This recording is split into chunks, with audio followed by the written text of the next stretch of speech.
Welcome back to Corbin's Coasters and More. If you didn't see part 1 of this video, click here and go watch it now, especially if you're flying in to go to Cedar Point. That's the less exciting but extremely informative video about transportation, food, and hotels at Cedar Point. This is part 2 of 2, and this video is my tips and tricks on how to maximize your time and your fun at Cedar Point.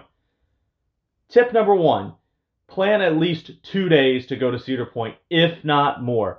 There is so much to do at Cedar Point. They have more rides than any other single park in the world, more quality roller coasters than any other park, and they have their fair share of entertainment other than rides. Tip number 2, get early admission. I don't care how you have to obtain it, but make sure you have early admission, even on a multi-day trip. There are 2 ways to get into the park an hour before the general public. You can buy a Platinum Season Pass to Cedar Fairs. Right now it's about $202 a person, but that will include year-long access to all Cedar Fairs parks and parking, plus some other perks including Cedar Point hotel discounts. Otherwise, you can stay on property at one of their 3 hotels, all of which include the early admission. During early admission on day 1, I rode Millennium Force, Maverick, and got to steal Vengeance at Rope Drop with less than a 30-minute wait. On day 2, I got pre-opening rides on Raptor, Millennium Force, and got in line for Maverick basically at park opening. 3 rides with basically no wait is huge at Cedar Point, where the lines are consistently over an hour for all of the good rides. Tip number 3, it can be hot. I know, if you're from the South, you're thinking, yeah, hot for Ohio. Yeah, no, hot for Florida. The week I went in mid-May, the high was 95, and it was sunny with 100% humidity. The park is literally in Lake Erie at the tip of a peninsula, surrounded by a beach and a marina. Bring sunscreen, expect to sweat all day, and unlike Florida parks, none of the rides here are indoors and few of the restaurants are. Be prepared for that. Tip number 4, unskippables. All of these rides, in my opinion, are unskippable at Cedar Point, and going back to tip number 1, you probably won't get to all of them in one day unless that's absolutely all you get to do. So the must rides are Steel Vengeance, literally everyone's favorite coaster in the world.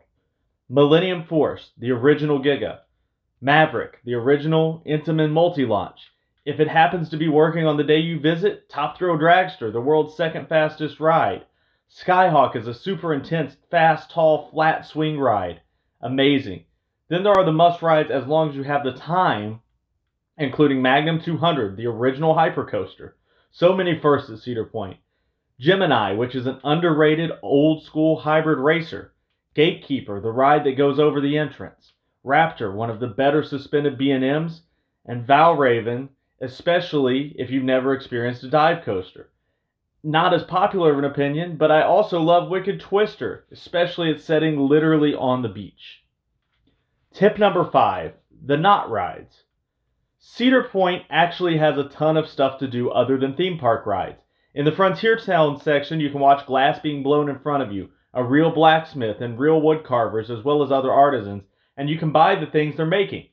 There's a petting zoo, or, that scent you smell on the back half of Millennium Force.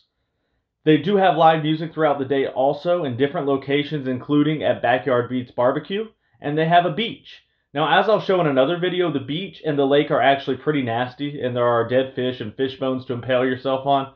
So I don't recommend a beach walk or even laying on the nasty sand. But you can rent a jet ski or go boating or parasailing. Parasailing starts at $90 per person, and wave runners start at $105 per half hour for a 2-seater. They also have a slingshot ride for an upcharge back near Steel Vengeance if you have more balls than I do. Tip number 6, the negatives. A couple things you might want to know about this park. Depending on what your expectations are for like a kind of destination place, it's not known for its cleanliness. There's definitely some areas where it's like, that's where they save their money on this year. Also, rides break down constantly. Yesterday when I was here, I think 5 rides broke down either while I was on them or in line for them, maybe 6. It's kind of a problem. And I don't mean broke down like you're gonna die. I mean broke down like something goes wrong, they gotta fix it, and they don't have enough maintenance, so it takes forever. The staffing issues here are well documented, and a lot of it's because of international quarantining right now. I'm here in the first 2 weeks of operating, and they've got to be on a 14-day quarantine. So someone let me know that. Makes a little more sense. But do know expect the lines to be long and expect them to be longer than they're actually posted. And also, we're not in Florida, but it feels like Florida. 82 feels like 95 here. It is extremely hot. You will sweat all day, and it's not super comfortable weather if you're not used to the humidity. That being said, tip number 7, have fun. Seriously, for all of you over planners, myself included, just have fun. I went with plans of getting tons more video footage than I actually did, but I enjoyed myself thoroughly, made a new friend, hung out with existing friends, and did just enough to make some content, and I'm very happy with my trip. If you haven't already, be sure to check out my Cedar Point coasters ranked video, and come back in a few days for my Kings Island tips and tricks and their coaster rankings. Click on the bell to know when these are going to come out, and you can be one of the first to watch. Also, please share this with any coaster lovers or anyone you know that is thinking about going to Cedar Point.